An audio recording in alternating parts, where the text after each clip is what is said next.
दिन बहुत बड़ा है, उसी 24 घंटे में करने वाले बहुत कुछ कर दे रहे हैं और ना कर देने वाले कुछ भी नहीं कर पा रहे हैं, ठीक है ना। अगर आप अपने माइंड को कंट्रोल कर रहे हो तो आप सही रास्ते पर हो, लेकिन आपका माइंड अगर आपको कंट्रोल कर रहा है, आपका मन कह रहा है चलो घूमने चलते हैं, तो आप चले जा रहे हो। आपका मन तो बहुत कुछ कहेगा, लेकिन आप अपने मन को कंट्रोल में नहीं कर पा रहे, तो आप सबसे बड़ी समस्या से ग्रसित हो। हेलो दोस्तों, स्वागत है आपका नई क्लास में नए टॉपिक के साथ में, टाइम मैनेजमेंट। जी हाँ, टाइम मैनेजमेंट जो होता है उसका एक बहुत बड़ा रोल होता है, ठीक है ना। चाहे आप स्टूडेंट लाइफ में हो, चाहे कोई भी चीज हो, लेकिन टाइम मैनेजमेंट हर जगह लागू होता है और इंपॉर्टेंट है। तो इसके लिए मैं आज आपको बता देता हूं टाइम मैनेजमेंट के बारे में। और अगर आप एक स्टूडेंट हो तो ये क्लास आपके लिए है, आपको एंड तक देखनी है, ठीक है ना। सबसे पहले मेरी बात सुनो, चाहे आप हो, चाहे मैं हूं, चाहे कोई भी हो, सबके पास होते हैं 24 घंटे, लेकिन आप में से ही कई इन 24 घंटे का यूज कर लेते हैं 48 घंटों के बराबर।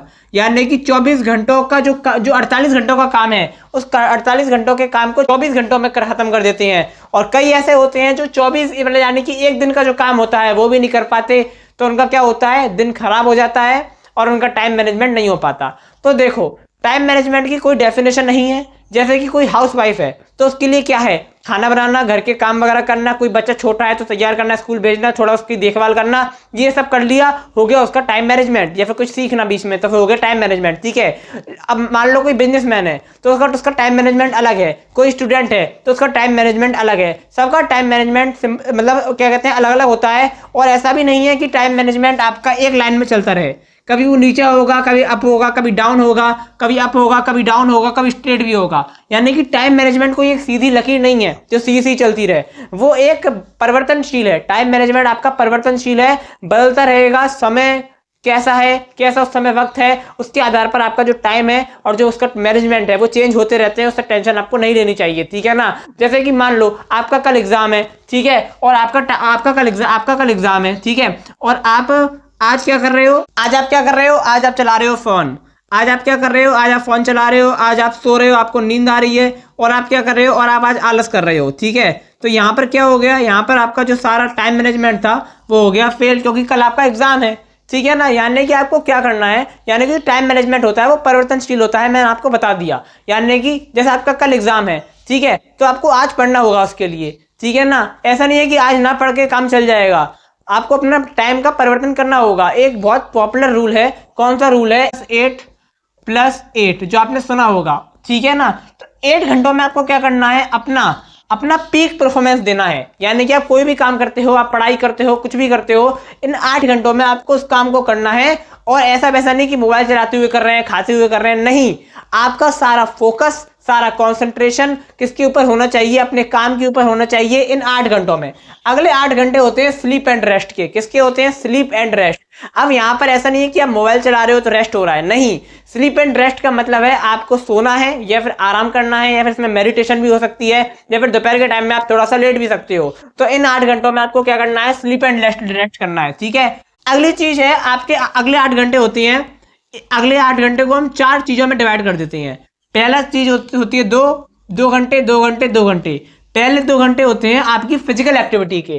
अब फिजिकल एक्टिविटी भी बहुत जरूरी है। क्यों जरूरी है, हमारे हेल्थ से रिलेटेड इशू दूर होते हैं और हमारी जो हेल्थ होती है ओवरऑल हेल्थ के लिए बढ़िया होती है। जैसे कि आप रनिंग कर सकते हैं, वॉकिंग कर सकते हैं, या कोई आपका मतलब मनपसंदीदा गेम है, आउटडोर गेम है वो खेल सकते हैं, आउटडोर एक्टिविटी कर सकते हैं, कुछ भी कर सकते हैं, साइकिलिंग, रनिंग, स्विमिंग, कुछ भी कर सकते हैं आप इन 2 घंटों में। अगले 2 घंटे आपके होने चाहिए फैमिली, फ्रेंड्स, इन सब के लिए। और इन 2 घंटों में आप खाना खा भी सकते हैं, यानी कि आप ब्रेकफास्ट, लंच इनको अपने इंक्लूड कर सकते हैं 20-30 मिनट के लिए, क्योंकि इसमें फैमिली का बहुत बड़ा रोल होता है। फैमिली मोस्ट इंपोर्टेंट होती है, ठीक है ना। फैमिली, फ्रेंड्स, इन सबको आप समय देंगे तो आपको नई नई चीजें देखने को मिलेंगी, जानने को मिलेंगी, और ये इंपॉर्टेंट है, ठीक है ना। तो ये होते हैं अगले आपके 2 घंटे होते हैं आपके मनोरंजन के।